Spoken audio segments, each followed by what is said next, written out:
In the United States and Canada, as in most countries, people like to invite guests to their homes, but sometimes misunderstandings occur and embarrassing things happen. Everyone seems to have a story about a difficult situation involving a guest. We're going to look at some of those stories today, then ask people what they would do in these sticky situations. Let's take a look.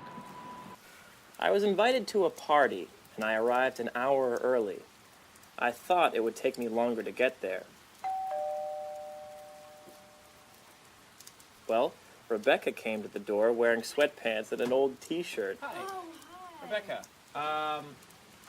am I too early? You're the first one. I'm the first one.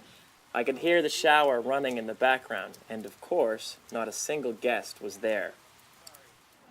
Wow. Well, we asked some people about what they would have done in this situation. What would I have done?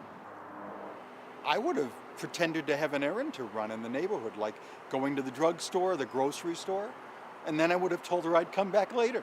If I were him, I would have apologized and then offered to help with things like setting the table. You wouldn't have left? No, I don't think so. And what if the situation were reversed? What would you have done if you were the host and a guest arrived early? If I were the host, same thing really. I would have invited him in and put him to work. What would you have done? Now let's take a look at another predicament. I invited my boss and her husband to dinner the other night. We had a great time, but she just wouldn't leave. By midnight, my husband and I were so exhausted. Finally, my husband fell asleep at the table. My boss was very embarrassed when she realized it was so late. I just never know what to do when a guest won't go home. So, what should the host have done? Let's get some opinions. I don't care if she is my boss. I think I would have reminded her how late it was. I wouldn't have done anything, except pretend I wasn't tired. After all, she's your boss. I'm not sure, but I think I might have lied and told her I had to wake up early in the morning. Then I would have thought of some reason. What would you have done? Let's take a look at one last situation. My new neighbor invited me over for lunch. I was a good guest. I came on time, I left on time, I even brought a loaf of bread. It's a good thing, too, because I couldn't eat anything else. You see, the host served seafood, and I hate seafood. I'm not allergic to it, but I really can't stand it. I probably hurt her feelings, but what should I have done?